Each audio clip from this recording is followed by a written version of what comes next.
Y en el espacio Sin Distancias tratamos ahora de literatura española.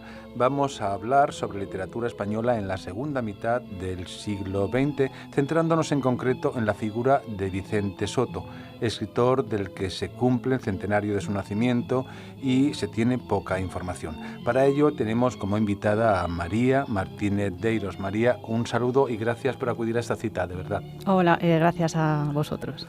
Pues muy agradecido. María Martínez Deiros es miembro y secretaria del Grupo de Investigación La Otra Edad de Plata, Proyección Cultural y Legado Digital, LOEP en siglas, de la Universidad Complutense de Madrid y miembro asociado del Grupo de Investigación reconocido de Literatura Española Contemporánea de la Universidad de Valladolid. ¿Es así, María? Es así. Sí. Actualmente trabaja María Martínez Deiros, repito, en el Departamento de Literaturas Hispánicas y Bibliografía de la Universidad Complutense de Madrid como investigadora postdoctoral del programa de atracción de talento investigador de la Comunidad de Madrid. Sí.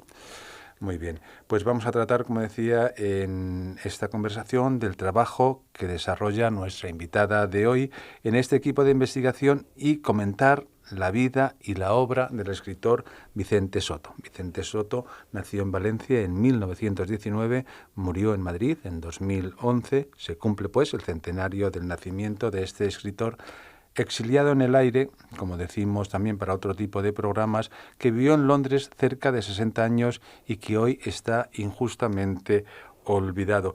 Quiero hacer hincapié porque es verdad que se sabe muy poco del exilio, de la segunda oleada de estos escritores que tuvieron éxito en su momento y que luego no se ha investigado lo suficiente, creo. Pero antes de pasar a eso, María, quería que nos comentaras un poco cuál es la labor que lleva a cabo el equipo de investigación La Otra Edad de Plata, que me gusta hasta el nombre del que tú formas parte. Sí. En primer lugar, aclarar el término, pero ¿por qué esa denominación La Otra Edad de Plata? Pues porque nos fijamos sobre todo en aquellos autores, temas y géneros olvidados por el canon de la literatura. Hacemos hincapié en esos raros y olvidados de la historia literaria, principalmente haciendo una labor de rescate y después de estudio. Y hay mucho campo de estudio aún ahí. Sí, sobre todo con lo que respecta al tema de las mujeres es fundamental la labor que están haciendo sobre todo mis compañeros. Porque yo, me he incorporado hace poquito y digamos, la gran labor las llevan haciendo ellos durante muchos años. Pero qué campo de trabajo hay ahí y sigue habiendo. Sí. Sigue habiendo. Quería hablar un poco del grupo de investigación sobre Vicente Soto, ahora en concreto, ¿lo conforman?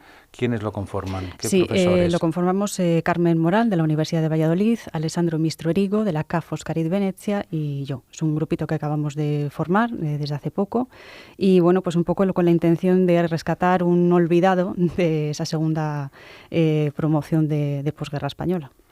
Pero veo que tiene proyección internacional, porque has nombrado también el profesor Alessandro Mistro Erigo, que es de la Universidad Ca' Foscari de Venecia, ¿no? Sí. La idea era hacer, digamos, un grupo internacional, también involucrando más adelante al King's College de Londres, puesto que ahí es donde está actualmente el legado, el archivo del escritor Vicente Soto.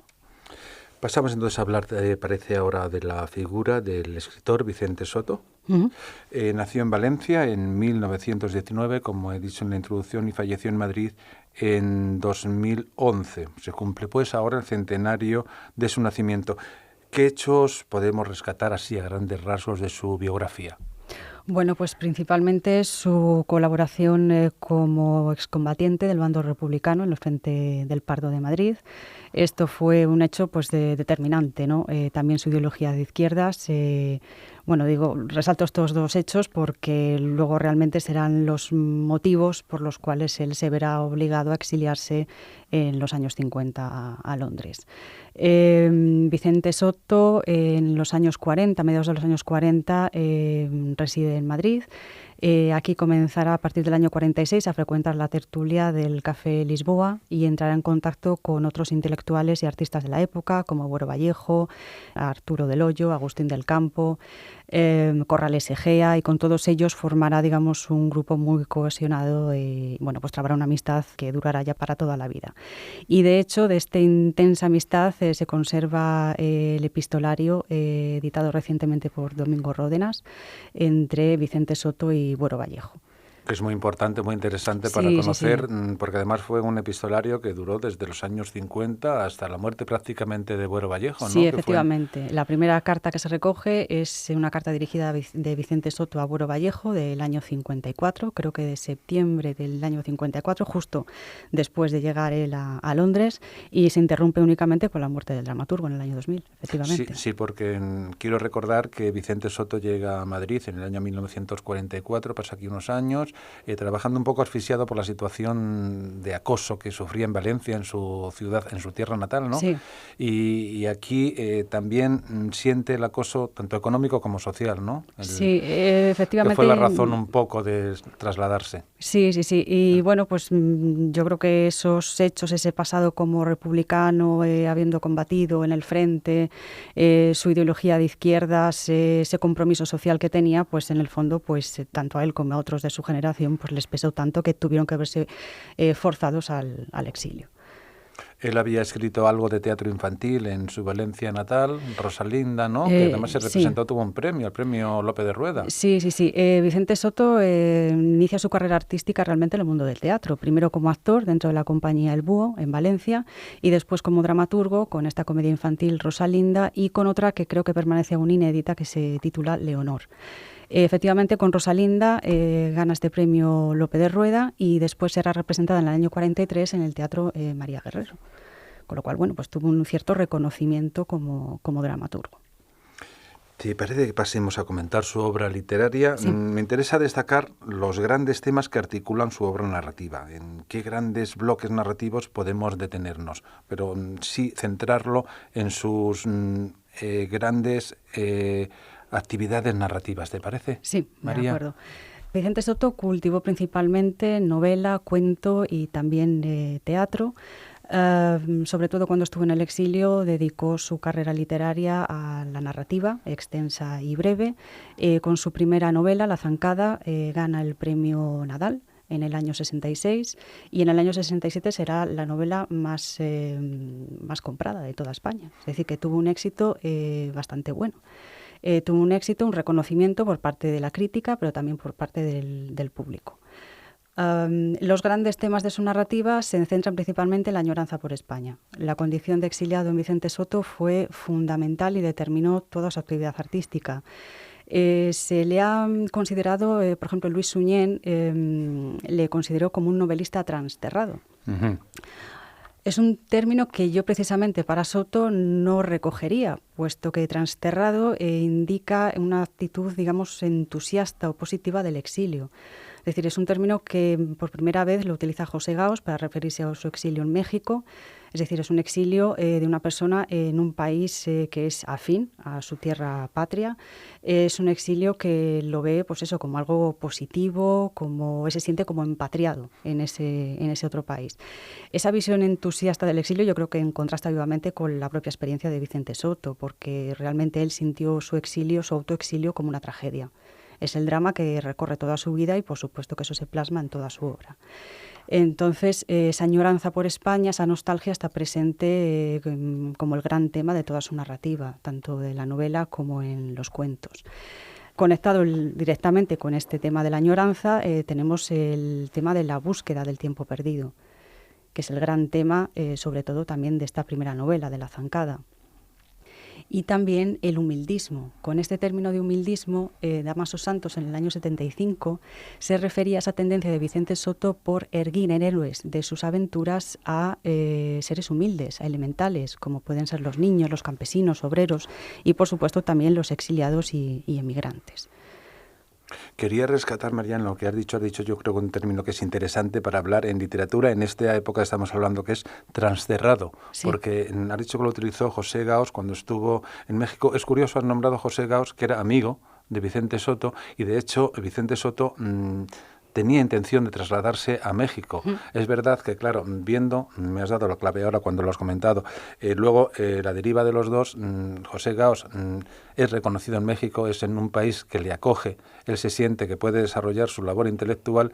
Vicente Soto es otra forma de trasladarse a un país distinto. Él se va a Londres con un idioma desconocido, bueno, él conocía el inglés, pero la cultura es distinta. No es reconocido, él no se va como un intelectual reconocido, al contrario, él va a buscarse un trabajo, a buscarse la vida, lo que decimos coloquialmente así, ¿no? Sí. Él empieza trabajando en un restaurante, luego trabajaría en la BBC, en organismos de la ONU. Empieza de cero. Sí, eso también yo creo que le afectó mucho personal y artísticamente. Él, en una entrevista del año 78 realizada para la televisión española, Los Escritores, en mayo del 78, él hablaba de sí mismo como un mecenas. Él se sentía mecenas de sí mismo, ¿no? Y efectivamente por esto, él no vivió de su reconocimiento como escritor. Tuvo que desempeñar toda una serie de trabajos que nada tenían que ver con su labor como artista.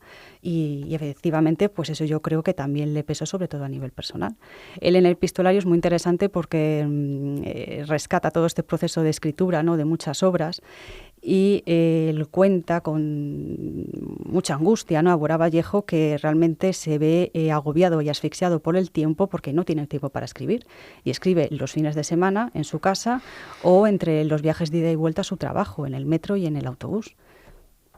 Sí, además, pues no estaba en un ambiente cultural, ¿no? O de intelectuales, que eso también puede ayudar desde el mundo editorial, imagino, la posibilidad de publicar o editar o que fuera recibido aquí en España. Eso también es una barrera, ¿no? Sí, y eso también lo reseñaron varios críticos de los años 70.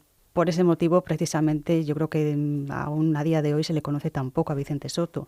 El haber estado fuera y desconectado de los círculos literarios en España, pues hizo que no se le estuviera quizás debidamente. Pero por eso también es un poco ironía del destino que su novela, La Zancada, gane el Nadal, un premio muy prestigioso, como era entonces, sigue siéndolo, yo creo, literariamente, ¿verdad? Sí. Literariamente, porque no hablamos de premios comerciales o de otro tipo de premios, pero el premio Nadal siempre ha sido, bueno, además en esa época, ¿no? Estamos hablando de 1966, ¿no? Que habían ganado, bueno, desde Delibes comenzó Carmen Martín Gaite, todos los grandes autores que sonaron y que ocuparon la segunda mitad del siglo XX. Sí. Que le costaría más trabajo, quiero decir, ¿no? ¿No sería paradójico eso estando fuera? Pues sí, es un poquito paradójico, y porque no fue solamente el Nadal el premio que ganó a lo largo de toda su trayectoria. Con la narrativa breve también logró importantes premios, como el Gabriel Miró, el Hucha de Oro, Hucha de Plata. Es decir, que tuvo una labor muy prolífica, muy bien reconocida en el momento, pero luego realmente ha sido un autor bastante, no sé si obviado, pero sí un poquito olvidado.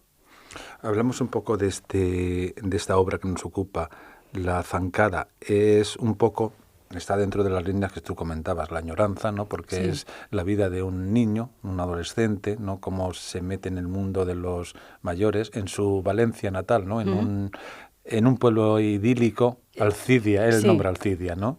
Lo nombra como Alcidia, pero en realidad es el trasfondo literario de Utiel.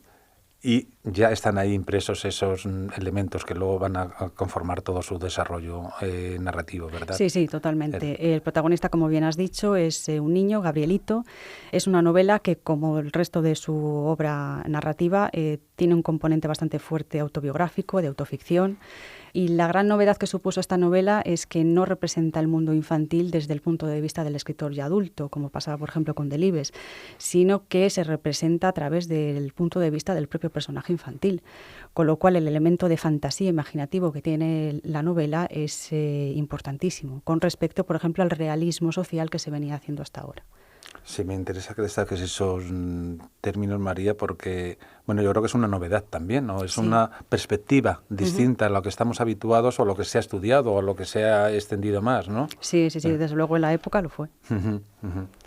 Y me interesa ver también la vida desde un niño en un pueblo de Valencia, como el despertar a todo el contacto social también, ¿no? Porque no estamos hablando de realismo social, pero sí hay elementos, por supuesto, de cómo descubre un niño la vida que le espera o la que está metido ya en la línea de salida. Sí, de hecho, el título La zancada viene precisamente de ahí, ese paso, perdón. Es ese paso, esa zancada metafórica que el personaje realiza de la infancia a la pubertad. Me interesa también destacar el lenguaje, porque yo creo que es extremadamente cuidadoso. Sí, con toda su obra. Eso también se ha destacado y eso también lo desconecta quizás de la generación inmediatamente anterior narrativa española. Desde el punto de vista formal es importantísimo el máximo cuidado que tiene con todos los detalles. La hibridez genérica, por ejemplo, que vemos sobre todo en novelas posteriores como Tres pesetas de historia. El lirismo que tiene su prosa es importantísimo.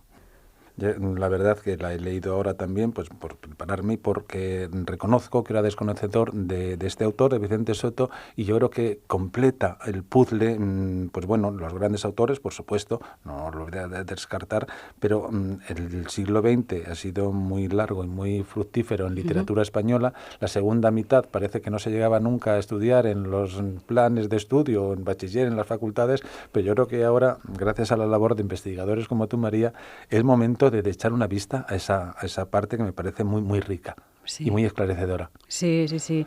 Hay una literatura del exilio riquísima que en su momento no se llegó a incluir ni siquiera en los manuales de historia de la literatura, ¿no? Porque se consideraba como algo, no sé, no diría marginal, pero sí, digamos, adyacente, ¿no?, a la literatura canónica, que era la que se hacía en España.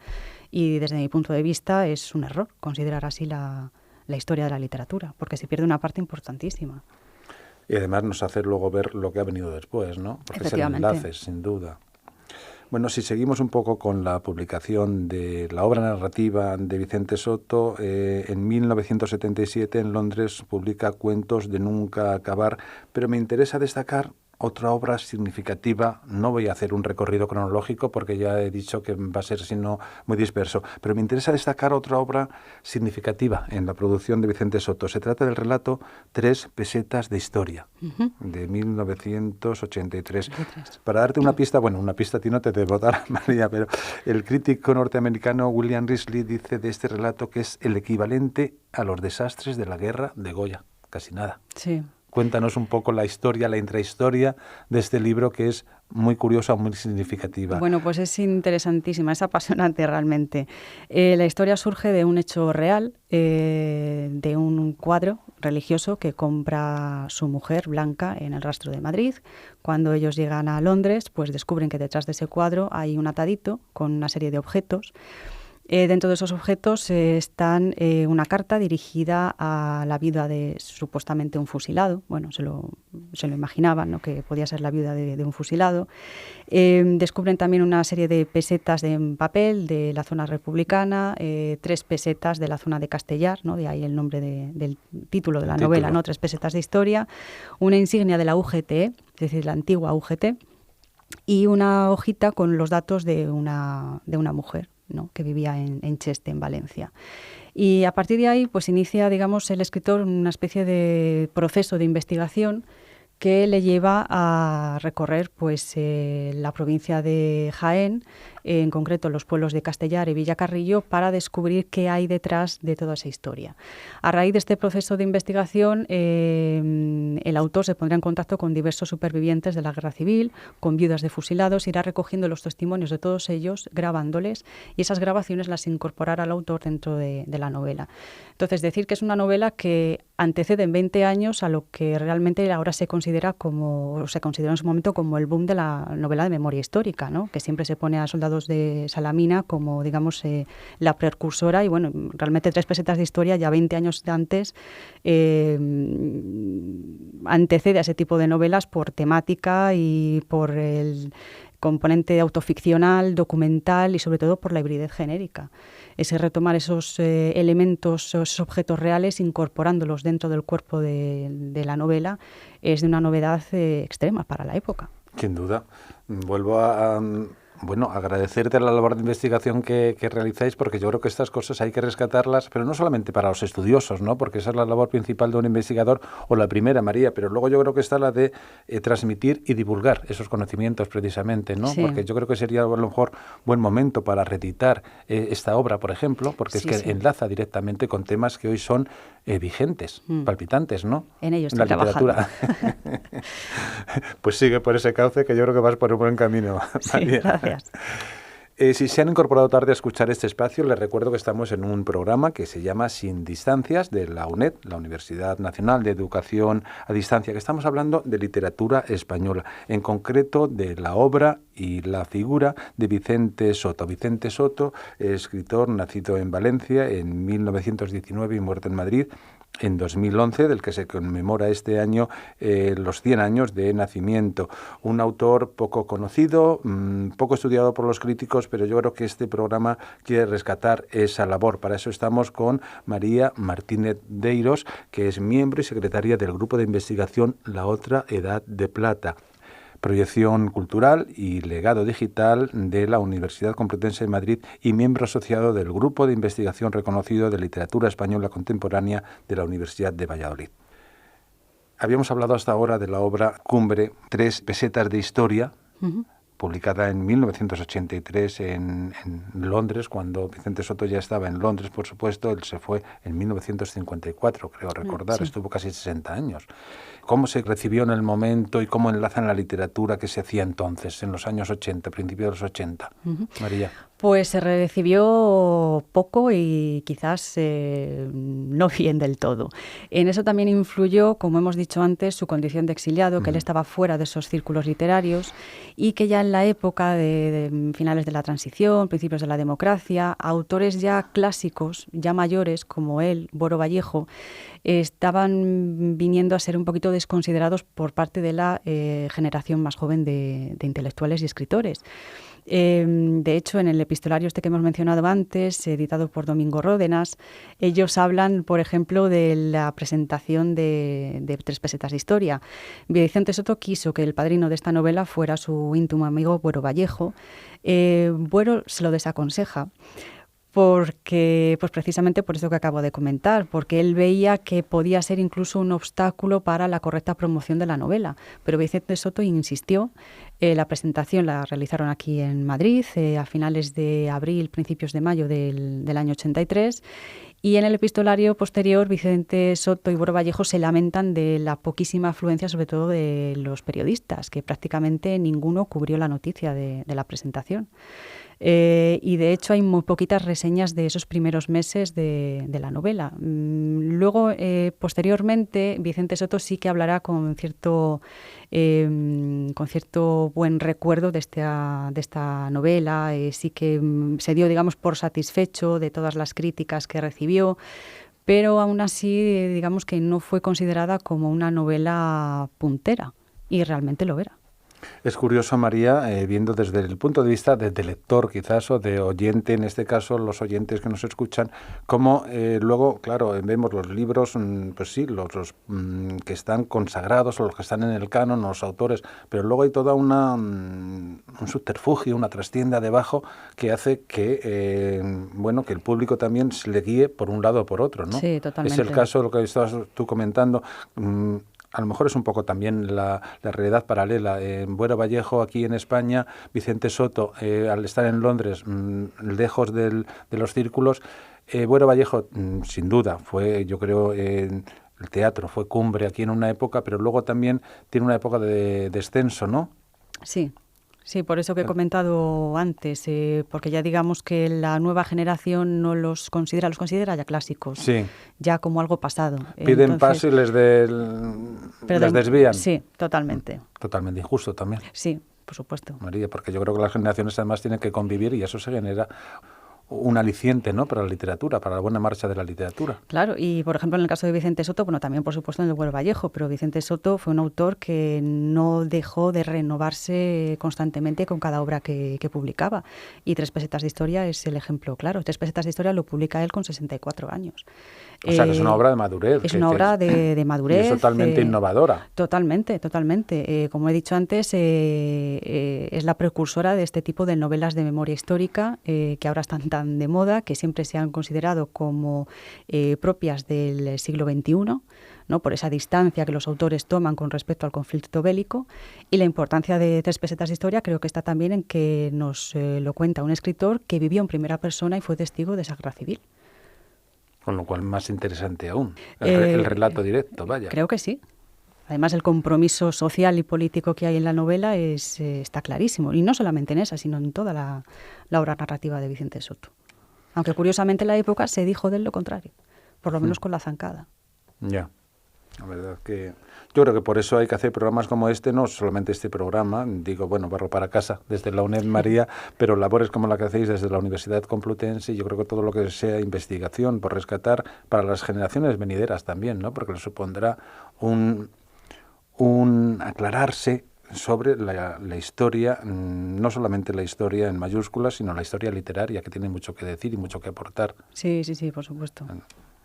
Vamos a dar un paso más, una zancada, si me permites, para hablar de la obra de Las cartas, boca arriba, que es la correspondencia desde 1954 hasta el año 2000, el libro que recoge la amistad inédita y desconocida hasta entonces, por ejemplo, del dramaturgo y el escritor Vicente Soto. Se publicó en 2016, compiladas por Domingo Ródenas, sí. ¿no? Este libro lo publica la Fundación Banco Santander y yo creo que aclara mucho, son más de 200 cartas. Bueno, la colección son como 400, más de 400, sí, ¿no? Sí, sí. Realmente Domingo Ródenas hizo una selección de todo el epistolario que una labor ímproba, además. Sí, desde luego. Y hizo una edición verdaderamente magnífica. Es un documento de primerísima mano, primero para conocer más de cerca a Vicente Soto, que hasta entonces podemos decir que era prácticamente desconocido por la crítica actual, y nos da, digamos, una visión, un punto de vista muy diferente, yo creo que también de Antonio Buero Vallejo. Y eso yo creo que también es importantísimo. Es curioso porque además ver dos amigos, dos escritores, uno desconocido, otro conocido en España, por supuesto, además de dos puntos distintos, ¿no? Como se veía la realidad social desde el interior de España y desde fuera.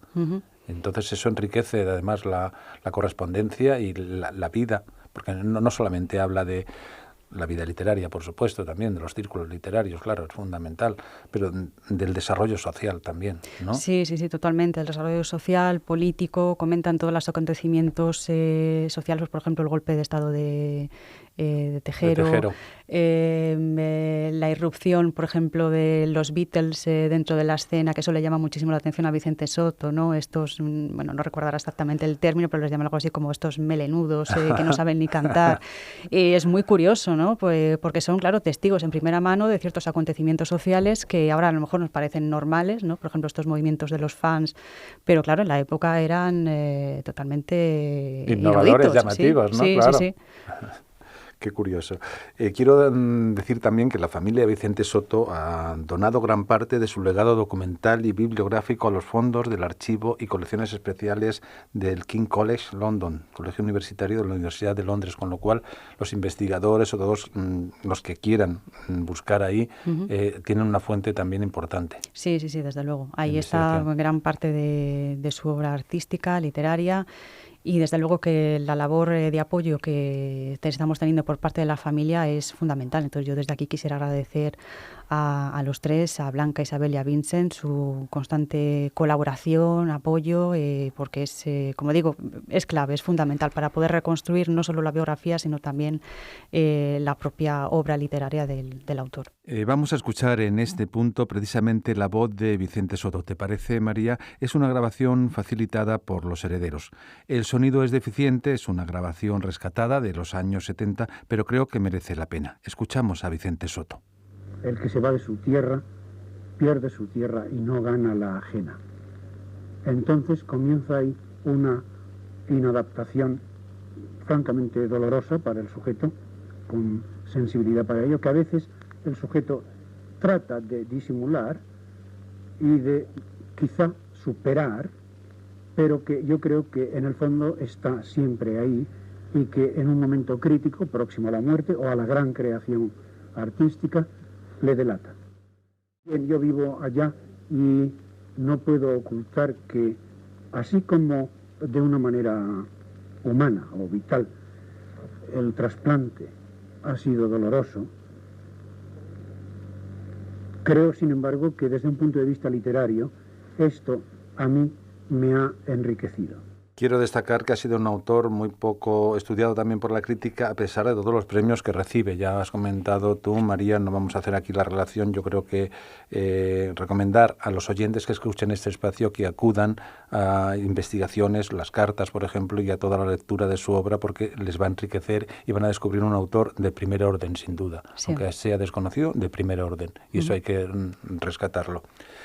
Quiero comentar también que para todos los interesados, no solamente que estudien filología, tanto en la Complutense como en la UNED, María, donde nos encontramos, sino todos los interesados en la literatura de la segunda mitad del siglo XX, va a haber una mesa redonda el día 7 de noviembre de 2019 a las 4:30 en el edificio de Humanidades de la UNED, sito, para los que sean fuera de Madrid, en la calle Senda del Rey número 7. En esa mesa redonda participan Fernando Larraz, de la Universidad de Alcalá, María Martínez Deiros, de la Universidad Complutense, nuestra invitada de hoy, Carmen Morán, de la Universidad de Valladolid, Domingo Ródenas, el compilador de las cartas, de la Universidad Pompeu Fabra, y moderado por Alicia Altet, de la UNED, que es la directora del CEME, del Centro de Migración y Exilio de aquí. Y luego después, a las 7, habrá un recital de música y textos del propio Vicente Soto, con lo cual están todos invitados, es de acceso libre. Yo lo digo aquí, pues bueno, aprovechando que tenemos el micrófono abierto, María, que acudan todos los interesados, porque yo creo que va a ser muy, muy interesante. Y yo creo que hemos hecho un programa que queremos dar luz y poner claridad sobre la obra de Vicente Soto. Eso es, están todos invitados, por supuesto. María, pues muchas gracias. María Martínez Deiro, vuelvo a repetir, es investigadora, miembro y secretaria del grupo de investigación La Otra Edad de Plata de la Universidad Complutense. Muchas gracias por acudir a este espacio y espero que nos veamos en otra ocasión para hablar de este tema y de muchos que seguramente estáis investigando y que nos parecen interesantes. Vale, gracias a vosotros. Entre papeles, lápices y libros, en su vieja guardilla, viejo ya, a punto de dormirse en el silencio, empezó a soñar. Quisiera hacer un alto en el camino y entrelazar la vida en un relato. Topotón, Topotón es el que va por ahí, por la vida sin anclar. Se encuentran, se separan al azar, conocen a su hermano en el trotar. Así recuerda dolores incurables, como aquel primer viaje de migrante que luego le alentó para escribir sobre sus pasos vacilantes en versos populares de romance para subir buscando el aire, el cielo. Topotón, Topotón es el que va por ahí, por la vida sin anclar. Se encuentran, se separan al azar, conocen a su hermano en el trotar.